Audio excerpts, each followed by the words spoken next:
नमस्कार प्यारे बच्चों, कैसे हैं आप लोग। उम्मीद करता हूं अच्छे होंगे, मस्त होंगे, स्वस्थ होंगे और अपनी पढ़ाई को मन लगाकर कर रहे होंगे। आज हम करेंगे क्लास 12 का एक बहुत ही इंपॉर्टेंट चैप्टर जिसका नाम है गतिमान आवेश एवं चुंबकीय क्षेत्र, जो हमारी एनसीईआरटी में यूनिट नंबर 3 के नाम से दी गई है और चैप्टर नंबर 7 के नाम से दिया है। तो इसके बारे में हम पढ़ेंगे, क्या होता है गतिमान आवेश और क्या होता है चुंबकीय क्षेत्र। इन दोनों में संबंध देखेंगे कि अगर आवेश गतिमान है तो उसके कारण चुंबकीय क्षेत्र कैसे उत्पन्न होता है। इसी के बारे में इस चैप्टर को डीपली अध्ययन किया जाएगा और इसी में संबंध देखा जाएगा। इस संबंध को किसने दिया? तो इस संबंध को देने वाले जो साइंटिस्ट थे उनका नाम था ऑर्स्टेड। ऑर्स्टेड ने 3 अनुप्रयोग किए। तीनों अनुप्रयोगों से उन्होंने एक निष्कर्ष निकाला। वो निष्कर्ष मैं आपको बता दे रहा हूं। ऑर्स्टेड ने क्या निष्कर्ष निकाला? उन्होंने देखा कि अगर किसी तार में विद्युत धारा प्रवाहित हो रही है तो उसके चारों तरफ चुंबकीय क्षेत्र उत्पन्न हो जाता है। इसके लिए उन्होंने 3 प्रयोग किए। उस तीनों प्रयोगों को हम समझेंगे, लेकिन उससे पहले हम समझेंगे कि चुंबकीय क्षेत्र का डेफिनेशन क्या है, क्या होता है चुंबकीय क्षेत्र। तो आइए समझते हैं। जैसे हमारे पास एक चुंबक है, मैं चुंबकीय क्षेत्र को बता रहा हूं आपको। चुंबकीय क्षेत्र क्या है तो समझना। ये मान लीजिए हमारे पास एक चुंबक है जिसका ये नॉर्थ पोल है और ये साउथ पोल है। अब चुंबकीय क्षेत्र की परिभाषा सुनना ढंग से। किसी चुंबक के चारों तरफ का वह क्षेत्र जहां पर कोई अन्य चुंबक आकर आकर्षण या प्रतिकर्षण बल का अनुभव करता है, चुंबकीय क्षेत्र कहलाता है। मतलब हमारे पास ये चुंबक है तो इसके चारों तरफ एक क्षेत्र होगा। यहां पर अगर कोई अन्य चुंबक आया तो ये या तो आकर्षण बल का अनुभव करेगा और या तो किस बल का अनुभव करेगा, या तो ये प्रतिकर्षण बल का अनुभव करेगा। अगर मैं इस चुंबक को यहां रख दूं तो ये ना तो आकर्षण बल का अनुभव कर रहा है ना प्रतिकर्षण बल का अनुभव कर रहा है। क्यों? क्योंकि ये इसके क्षेत्र में ही नहीं है। तो फिर से सुनना, चुंबकीय क्षेत्र की परिभाषा क्या है कि किसी चुंबक के चारों तरफ का, किसी चुंबक के चारों तरफ का वह क्षेत्र, किसी चुंबक के चारों तरफ का वह क्षेत्र जहां कोई अन्य चुंबक आकर आकर्षण या प्रतिकर्षण बल का अनुभव करता है, चुंबकीय क्षेत्र कहलाता है। इसे बी से डिनोट करते हैं। इसे किससे डिनोट करते हैं? बी से। और इसके यूनिट की अगर बात की जाए कि बी का मात्रक क्या होता है, तो बी का मात्रक होता है न्यूटन बटे एम्पियर मीटर यूनिट। मात्रक इसका क्या होगा? न्यूटन बटे एम्पियर मीटर। दूसरा मात्रक इसका क्या है? इसको टेस्ला लिखते हैं। तीसरा मात्रक इसका है वेबर पर मीटर स्क्वायर। ये रहा कुछ बेसिक बात चुंबकीय क्षेत्र के बारे में। और इसके बाद हम पढ़ेंगे चुंबकीय क्षेत्र हो गया है। हाँ, चुंबकीय क्षेत्र के बाद हम पढ़ेंगे ऑर्स्टेड का अनुप्रयोग। ऑर्स्टेड ने क्या अनुप्रयोग किया और कैसे उसने निष्कर्ष निकाला कि अगर किसी तार में अगर धारा बह रही है तो उसके चारों तरफ चुंबकीय क्षेत्र उत्पन्न होता है। ये कैसे होता है, उसने कैसे प्रयोग किया, तो उस चीज को हम समझेंगे। ऑर्स्टेड के अनुप्रयोग, हेडिंग डाल लीजिए, ऑर्स्टेड के अनुप्रयोग।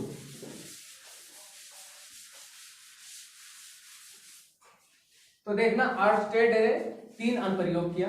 पहला अनुप्रयोग क्या किया? एक उन्होंने तार लिया और यहां पर एक सेल कनेक्ट कर दिया। सेल ले लो, बैटरी ले लो।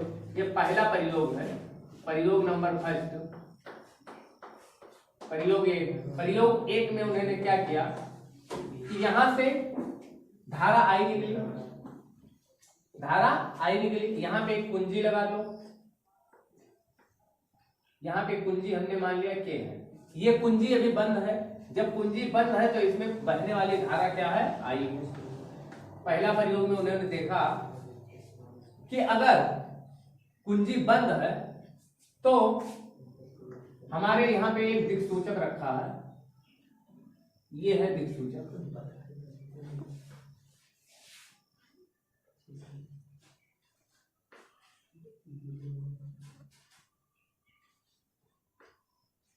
ये हमारा है नॉर्थ और ये हमारा है साउथ, ले लेते हैं इसको, ये है साउथ।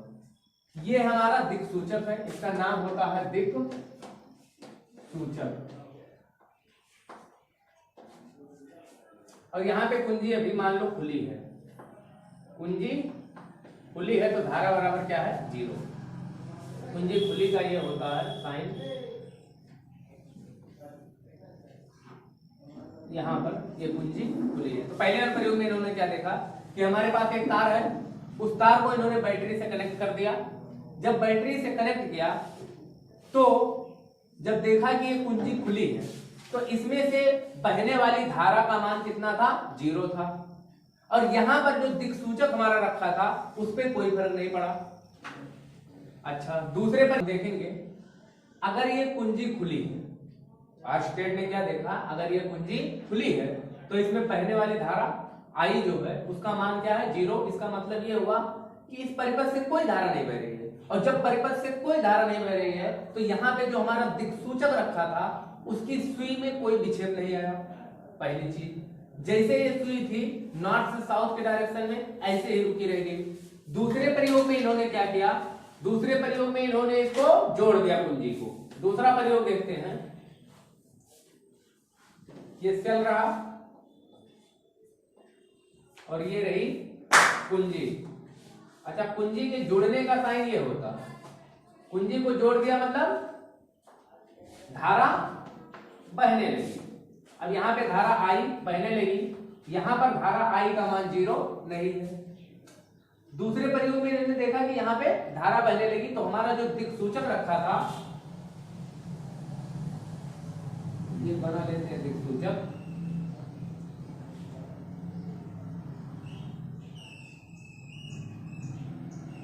ये है नॉर्थ। अच्छा सॉरी,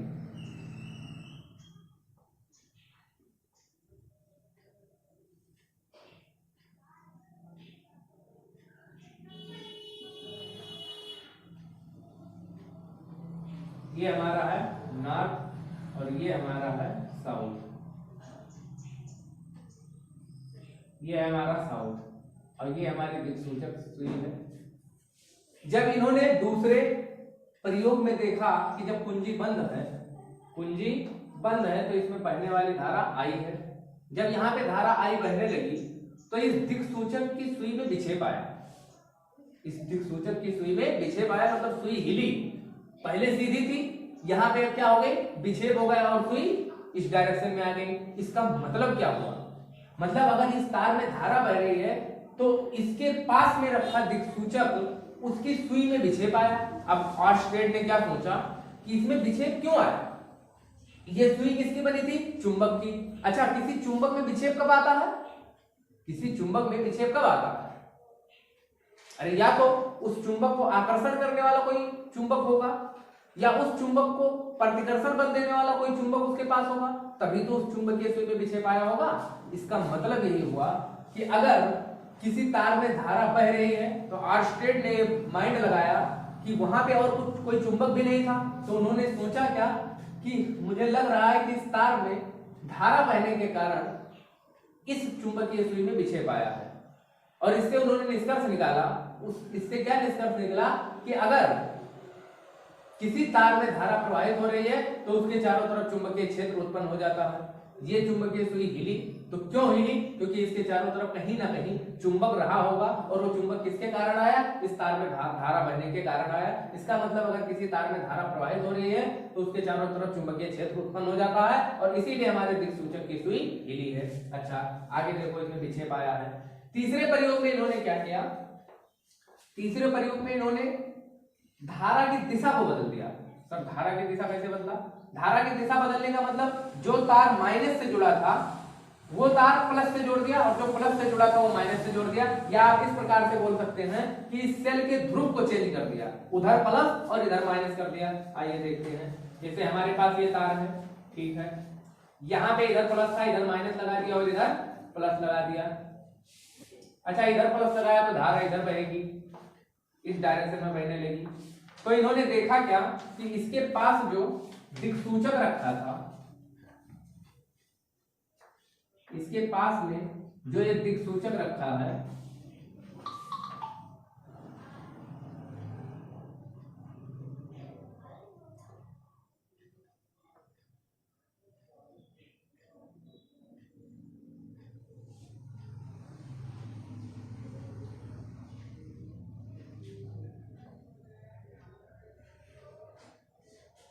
ये हमारे पास ये है नॉर्थ और ये है साउथ। अब देखना, इससे पहले वाले केस में, दूसरे केस में नॉर्थ उधर था और साउथ इधर था। इस वाले केस में देखना नॉर्थ इधर आ गया और साउथ उधर आ गया। मतलब जब इसके ध्रुव को चेंज किया गया, धारा जब विपरीत दिशा में बहने लगी, तो हमारे चुंबकीय सुई का विक्षेप भी विपरीत दिशा में हो गया। यही तीन प्रयोग यही तीनों प्रयोग ऑर्स्टेड ने किया था और इससे निष्कर्ष निकला कि यदि किसी तार में धारा बह रही है तो उसकी चारों तरफ एक चुंबकीय क्षेत्र उत्पन्न हो जाता है, और अगर धारा की दिशा को विपरीत कर दिया जाए, उसके चारों तरफ क्या उत्पन्न होता है, एक चुंबकीय क्षेत्र। उसके लिए उन्होंने तीन प्रयोग किए। पहले प्रयोग में जब कुंजी बंद है, जब कुंजी खुली है तो उसमें बहने वाली धारा कुछ नहीं है, तो उसके चारों तरफ चुंबकीय क्षेत्र भी नहीं है, मतलब बहने वाली धारा जीरो आप मान सकते हो, या आप कह सकते हो परिपथ में धारा जब नहीं बह रही है तो चुंबकीय सुई में कोई विक्षेप नहीं आया। जब धारा आई प्रवाहित होने लगी परिपथ में, तो चुंबकीय सुई में भी विक्षेप आ गया। जब धारा की दिशा को बदल दिया गया तो चुंबकीय सुई में जो विक्षेप था वो विपरीत दिशा में हो गया। ये तीन अनुप्रयोग किसने किया? ऑर्स्टेड ने। और इसके बाद हम पढ़ेंगे बायो-सेवर्ट का नियम कि किसी तार में अगर धारा बह रही है तो उस तार के कारण किसी डिस्टेंस पे चुंबकीय क्षेत्र कितना होगा, उसका मान क्या होगा, इसके लिए हम पढ़ेंगे बायो-सेवर्ट का नियम। तो इसको आप लोग नोट करें। तो यहां तक ऑर्स्टेड का नियम खत्म होता है। अब हम पढ़ेंगे बायो-सेवर्ट का नियम। बायो-सेवर्ट के नियम में क्या है तो समझना ध्यान से। अगर हमारे पास एक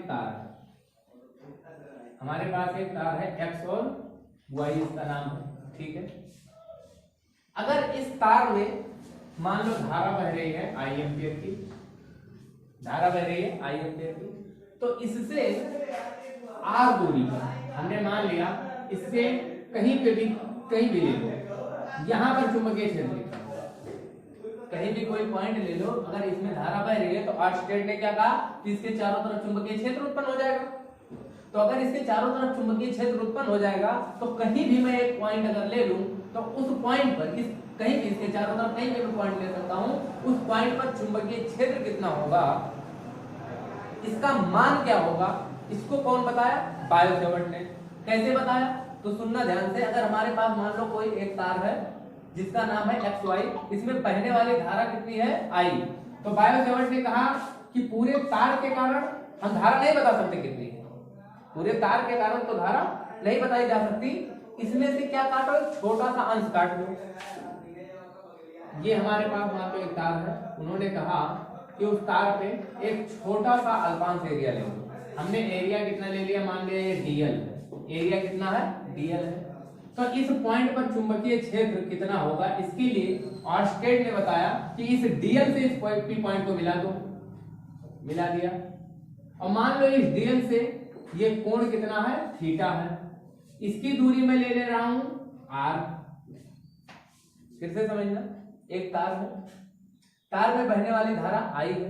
बायो-सेवर्ट ने कहा कि अगर इस पी पॉइंट पर तुम्हें चुंबकीय क्षेत्र चाहिए तो एक काम करो कि इस तार पे एक छोटा सा अल्पांश एरिया ले लो, एक छोटा सा टुकड़ा ले लो तार का। कहां ले लो सर? कहीं भी ले सकते हो, यहां ले सकते हो, यहां ले सकते हो, यहां ले सकते हो, कहीं भी एक छोटा सा टुकड़ा ले लो और उस पॉइंट को जहां पे हमें चुंबकीय क्षेत्र ज्ञात करना है, उस पॉइंट को उस अल्पांश से मिला दो। मिला दिया सर। वहां के बीच की दूरी देख लो कितनी है मिलाने के बाद, तो हमने मान लिया आर है। और उन्होंने क्या कहा कि देख लेना कि जो आर पॉइंट तुम मिला रहे हो, जो पॉइंट पी को मिला रहा है, मान लो ये पॉइंट ओ है, तो ये ओपी और इस डीएल के बीच का कोण कितना है, तो इसके बीच का कोण थीटा है। बायो-सेवर्ट ने कहा इतना चीज आप पहले ज्ञात कर लेना। क्या है? बायो-सेवर्ट ने क्या कहा, हमारे पास एक तार है, कहीं भी हमें चुंबकीय क्षेत्र ज्ञात करना है, मान लो पी पॉइंट पे चुंबकीय क्षेत्र ज्ञात करना है, ठीक है। तो उन्होंने कहा इस तार पे कहीं भी एक तुम छोटा सा टुकड़ा ले लो। हमने कहा ले लिया डीएल। बोले उस डीएल को इस पी पॉइंट से मिला दो। मिला दिया। तो बोले जो लाइन मिला रही है उस पी पॉइंट को और डीएल को, उसके बीच का कोण देख लेना कितना है, देख लिया थीटा है। अच्छा, अब उन्होंने नियम दिया, तो नियम ध्यान से सुनना। उन्होंने कहा क्या कि जब इतना काम तुम कर लोगे तो जो चुंबकीय क्षेत्र आएगा डीबी। सर डीबी क्यों? चुंबकीय क्षेत्र का मतलब होता है बी, चुंबकीय क्षेत्र को किससे डिनोट किया जाता है? बी से। यहाँ डीबी क्यों लिया? क्योंकि एक छोटे डीएल के कारण चुंबकीय क्षेत्र यहाँ ज्ञात करना है, ना कि पूरे तार के कारण। तो छोटे से अल्पांश के कारण यहाँ पर जो चुंबकीय क्षेत्र आएगा वो भी छोटा सा आएगा। इसकी एरिया डीएल है तो चुंबकीय क्षेत्र कितना आएगा? डीबी। ठीक है सर, ये डीबी उन्होंने बोला कि ये डीबी प्रोपोर्शनल होगा किसके? आई के।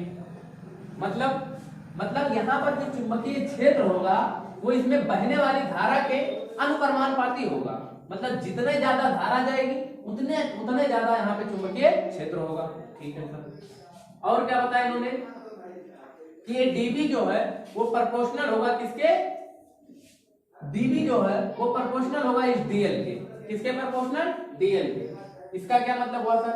जितने बड़ा अल्पांश होगा उतने ज्यादा यहाँ पे चुंबकीय क्षेत्र आएगा। ठीक है सर, ये भी समझ में आया। फिर बताया उन्होंने कि डीबी प्रोपोर्शनल होगा किसके?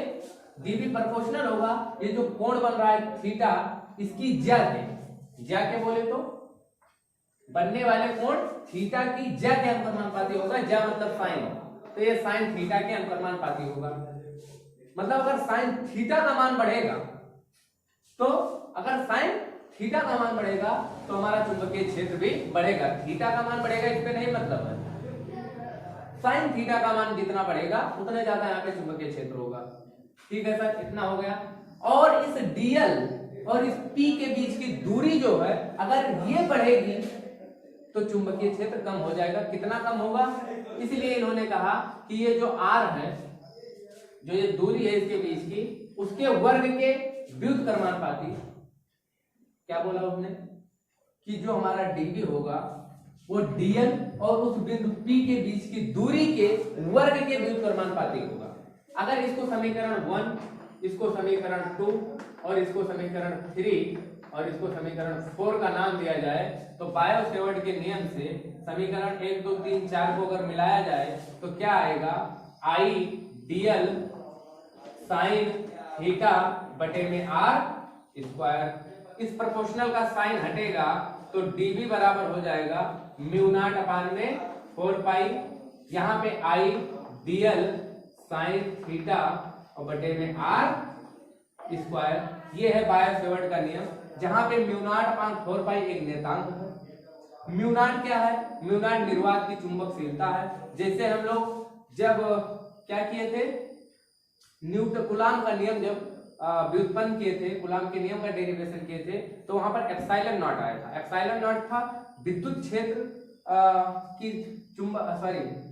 निर्वात की विद्युतशीलता थी। यहाँ पे जो म्यू नॉट आया है वो क्या है? वो है निर्वात की चुंबकशीलता। तो इतना आप लोग नोट कर लेंगे और इसको मैं एक बार समझा देता हूं। देख लो यहाँ पे क्या है, क्या बताया बायो-सेवर्ट ने कि अगर तार में मान लो धारा आई बह रही है तो उसके अनुक्रमानुपाती होगा। मतलब जितने ज्यादा धारा उतने ज्यादा चुंबकीय क्षेत्र। आपने जो अल्पांश छोटा सा काटा है, डीएल काटा है, वो डीएल जितना बड़ा होगा उतने ज्यादा चुंबकीय क्षेत्र होगा। ठीक है, ये जो हमारा चुंबकीय क्षेत्र है वो साइन थीटा के भी अनुक्रमानुपाती होगा। मतलब अगर साइन थीटा का मान बढ़ेगा तो चुंबकीय क्षेत्र का मान भी बढ़ेगा।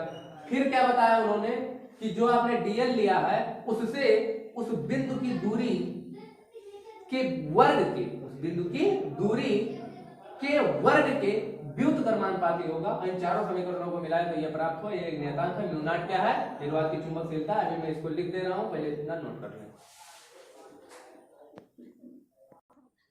तो ये था बायो-सेवर्ट का नियम। अच्छा, इसमें म्यू नॉट क्या है मैं लिख दे रहा हूं। म्यू नॉट क्या है? निर्वात की चुंबकशीलता। जैसे वहां पे एप्सिलॉन नॉट निर्वात की विद्युतशीलता थी, वैसे ही यहाँ म्यू नॉट क्या है? निर्वात की चुंबकशीलता। निर्वात की चुंबकशीलता। ठीक है सर, निर्वात की चुंबकशीलता। अच्छा, डीबी का मात्रक क्या होता है? तो डीबी का मात्रक मैंने इससे पहले जब ऑस्टेट का नियम पढ़ाया, उससे पहले चुंबकीय क्षेत्र पढ़ाया, उसमें मैंने बताया कि इसका मात्रक क्या होता है? न्यूटन बटे एम्पियर मीटर। और दूसरा मात्रक बताया हमने टेस्ला। तीसरा मात्रक हमने बताया weber per metre square, weber per metre square. ये 3 मात्रक हमने बताए। तो म्यू नॉट का क्या मात्रक होगा ये देख लेते हैं। आइए देखते हैं म्यू नॉट का मात्रक क्या होगा। तो म्यू नॉट का मात्रक, तो ध्यान से देखना, इसका तो कोई मात्रक होगा नहीं 4 पाई का, 4 पाई हटा देते हैं, ये dr इधर जाके क्रॉस मल्टीप्लाई होगा, तो मतलब लिख देते हैं इसको dv बराबर म्यू नॉट, सॉरी यहाँ पे सीधा म्यू नॉट बराबर लिख देते हैं। म्यू नॉट बराबर होगा क्या देखना, dv में 4 पाई का गुणा होगा, तो 4 पाई का कोई मतलब है नहीं, 4 पाई का गुणा ही नहीं कराते हैं, आर स्क्वायर का गुणा यहाँ पे करा दो, तो dv गुणे में आर स्क्वायर। साइन थीटा का भी कोई मात्रक नहीं होगा, जिसका जिसका मात्रक है वही हम अपने इसमें म्यू नॉट ले लेंगे। तो म्यू नॉट का जो मात्रक है वो dv गुणे में आर स्क्वायर बटे में आई dl, इसके मात्रक के बराबर होगा। जो इसका मात्रक होगा वही सबका मात्रक होगा, इन सबके मात्रक के संयोग से ही ये बनेगा। तो dv का मात्रक क्या होता है, न्यूटन बटे एम्पियर मीटर, गुणे में आर स्क्वायर का मतलब मीटर का स्क्वायर, बटे में इसका मात्रक क्या होता है एम्पियर, धारा का मात्रक एम्पियर, और dl का मात्रक मीटर। इस मीटर से स्क्वायर गया, इस मीटर से ये गया, तो यहाँ पे क्या बचा, नीचे बचा a गुणे a मतलब एम्पियर का स्क्वायर, ऊपर बचा न्यूटन। तो आया क्या, न्यूटन बटे एम्पियर का स्क्वायर, या तो ये मात्रक आएगा। दूसरा मात्रक हम निकाल लेते हैं। दूसरा मात्रक क्या होगा, तो अगर मैं b का मान रख दूं टेस्ला, b का मान रख दूं टेस्ला, तो म्यू नॉट देखना क्या आएगा, तो टेस्ला गुणे में, यहाँ पे है टेस्ला गुणे में मीटर स्क्वायर, आर स्क्वायर का मतलब मीटर स्क्वायर, टेस्ला गुणे में मीटर स्क्वायर, क्योंकि आर का मात्रक मीटर है। यहाँ पे धारा का मात्रक एम्पियर और डीएल का मात्रक मीटर, तो यहां से इस मीटर से स्क्वायर कटा, तो टेस्ला मीटर बटे एम्पियर आ जाएगा। दूसरा मात्रक टेस्ला मीटर बटे में एम्पियर, ये आ गया दूसरा मात्रक जो का। तीसरा मात्रक क्या होगा, अगर वेबर पर मीटर स्क्वायर रखा जाए तो देख लेना, मैं इसे समझा दे रहा हूं। अच्छा यहाँ लिख दूं, कहां पे, यहाँ पे मैं तीसरा मात्रक लिख दे रहा हूं। तीसरा मात्रक देखना म्यू नॉट का क्या होगा, तो म्यू नॉट का तीसरा मात्रक देखना, ये वेबर पर मीटर स्क्वायर, तो यहाँ पे रख दिया जाए वेबर पर मीटर स्क्वायर, मतलब वेबर बटे मीटर का स्क्वायर। अच्छा गुणे में मीटर स्क्वायर, और बटे में क्या है, बटे में है एम्पियर और मीटर, इस मीटर स्क्वायर से मीटर स्क्वायर कट गया, तो आएगा क्या, म्यू नॉट बराबर वेबर बटे में एम्पियर मीटर। ये इतने मात्रक हो गए अपने पास म्यू नॉट के, तो इतना आप लोग नोट कर लेंगे। उसके बाद हम इसकी बीमा बताते हैं, बीमा क्या होती है। तो अब देख लेते हैं भैया चुंबकीय क्षेत्र की बीमा, और क्या देखेंगे, म्यू नॉट की बीमा। चुंबकीय क्षेत्र की बीमा क्या होगी, तो चुंबकीय क्षेत्र की किसी की भी बीमा अगर मुझे निकालनी है तो उसकी बीमा कैसे आएगी, उसके मात्रक से आती है। मात्रक क्या है चुंबकीय क्षेत्र का, न्यूटन बटे एम्पियर मीटर। अच्छा सर, अच्छा न्यूटन का मात्रक, सॉरी न्यूटन की बीमा क्या होती है, ऊपर न्यूटन की बीमा m l t-2, ये आपको याद रखना पड़ेगा, mlt-2। एम्पियर की क्या होती है, तो एम्पियर का देख लेते हैं, I बराबर होता है, Q बराबर होता है IT। अगर Q बराबर IT होता है तो यहाँ पे मुझे निकालना किसका है, I बराबर क्या होगा, Q/T। अच्छा सर, Q का मात्रक क्या होता है, Q की बीमा क्या होती है, तो यहाँ पे Q की बीमा देख लो AT।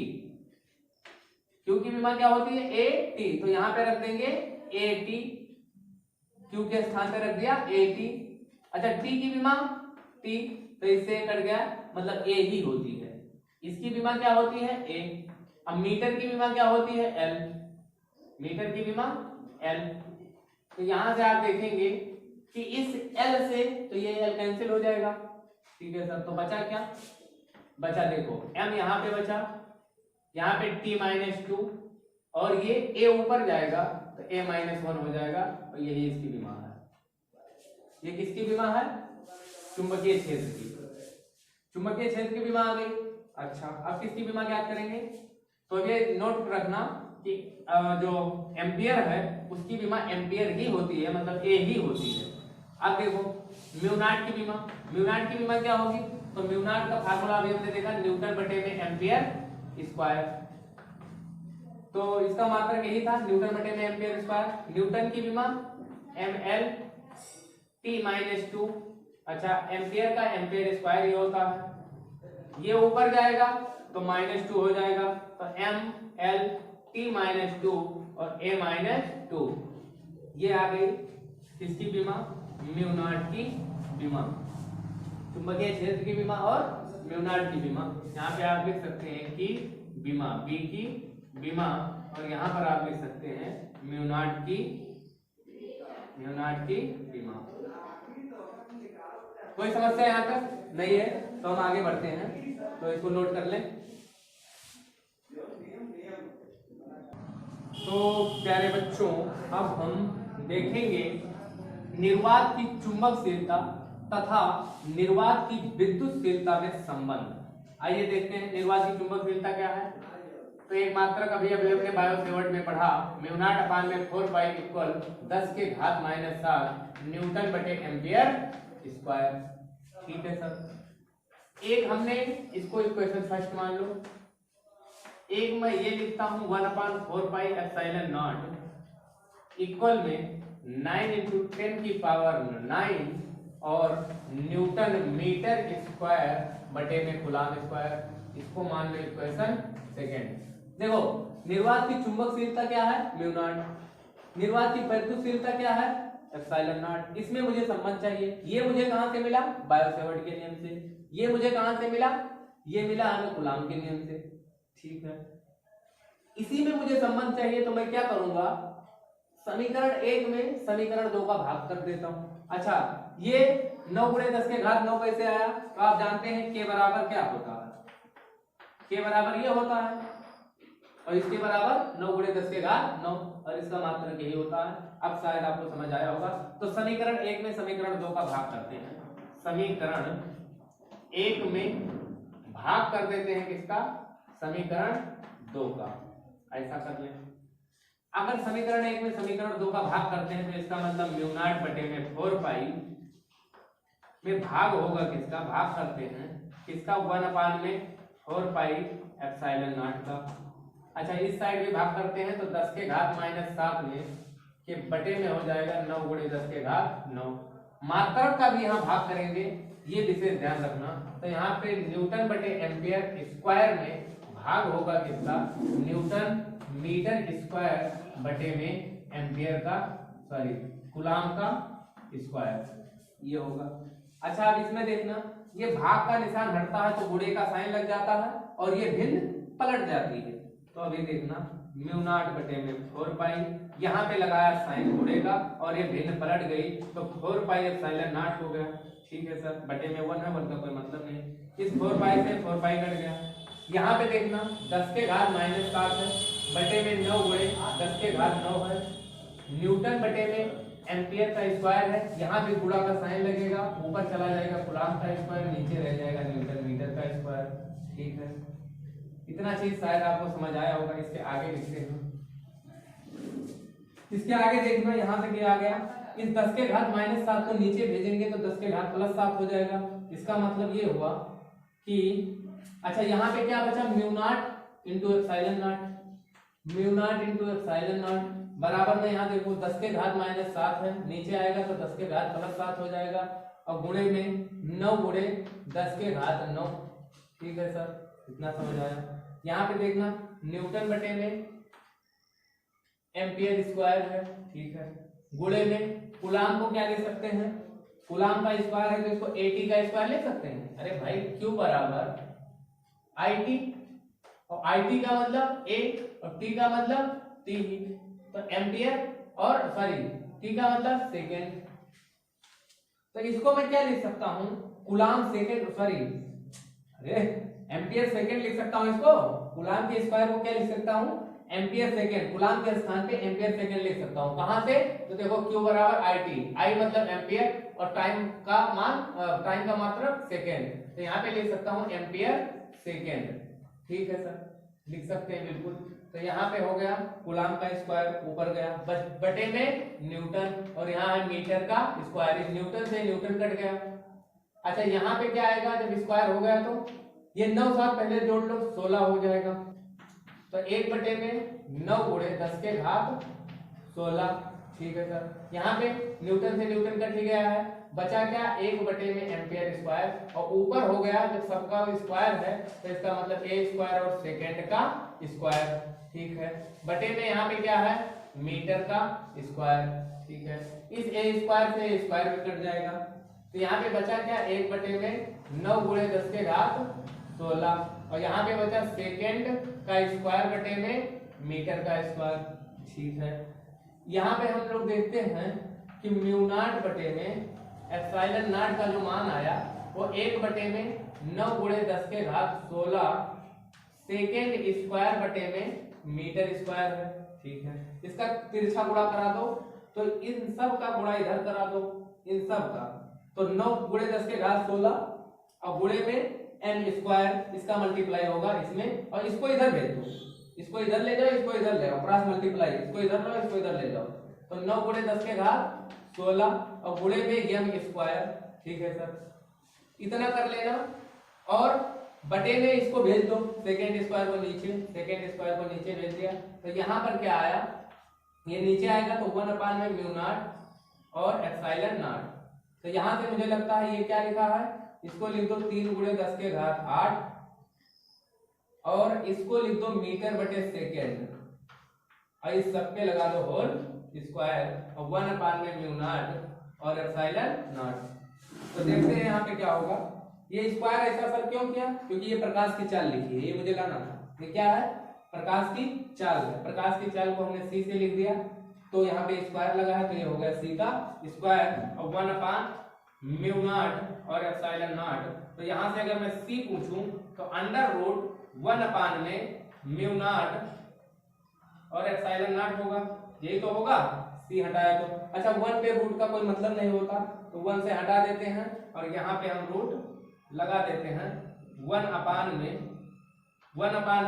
Root mu not into epsilon nought. ये होता है प्रकाश की चाल, इसमें न्यूमेरिकल कभी कभार आ जाता है बोर्ड में कि प्रकाश की चाल आप याद करो, म्यू नॉट और एप्सिलॉन नॉट दिया होता है, और आपसे प्रकाश की चाल पूछता है कि प्रकाश की चाल आप फाइंड करो, या आपको हाँ यही देता है, ये ऐसे संबंध देता है, तो इसको आप कर लेंगे, प्रकाश की चाल को प्रूव करना होता है, तो ये आ गया। कैलकुलेशन है थोड़ा सा, बाकी कुछ नहीं है। समीकरण 1 इसको माना था, ये कहां से आया, बायो-सेवर्ट के नियम से, ये कहां से आया, कूलाम के नियम से। समीकरण 1 में समीकरण 2 का भाग लगाया, भाग लगाते ही मुझे मिल गया, क्या मिला, mu naught into epsilon not, mu naught into epsilon not, क्योंकि 4 पाई से 4 पाई कट गया। फिर यहाँ पे देखना 10 के घात -7 में भाग हो गया, 9 गुणे 10 के घात 9 का, यहाँ पे भाग हुआ, ये 10 के घात -7 नीचे चला गया तो 10 के घात 16 हो गया, और वहां पे सारा कैलकुलेशन करके आ गया, पूरा समझाएंगे तो बहुत लेट हो जाएगा। चलो इसको इतना नोट कर लो। तो प्यारे बच्चों, यहाँ पे ये भी टॉपिक खत्म होती है कि निर्वात की चुंबकशीलता और निर्वात की विद्युतशीलता में संबंध क्या है, ये भी हम पढ़ चुके हैं। C बराबर आया क्या, 1/रूट epsilon naught, sorry mu not into epsilon naught. इसके बाद हम पढ़ेंगे बायो-सेवर्ट के अनुप्रयोग, बट उससे पहले हम चुंबकीय क्षेत्र की दिशा किस प्रकार से ज्ञात करते हैं। चुंबकीय क्षेत्र एक सदिश राशि है, परिमाण ज्ञात करना हमने सीख लिया बायो-सेवर्ट के नियम से, बट अभी दिशा ज्ञात करना हमने नहीं सीखा है। तो अगली वीडियो में, यानी कि नेक्स्ट वीडियो में, हम देखेंगे सबसे पहले चुंबकीय क्षेत्र की दिशा किस नियम से ज्ञात की जाती है, उसके बाद हम देखेंगे बायो-सेवर्ट के नियम के अनुप्रयोग। तो thank you all of you, और वीडियो अगर अच्छी लगे तो लाइक, कमेंट और शेयर करें, और ऐसे ही बने रहें मेरे वीडियो के साथ और सपोर्ट करें। Thank you.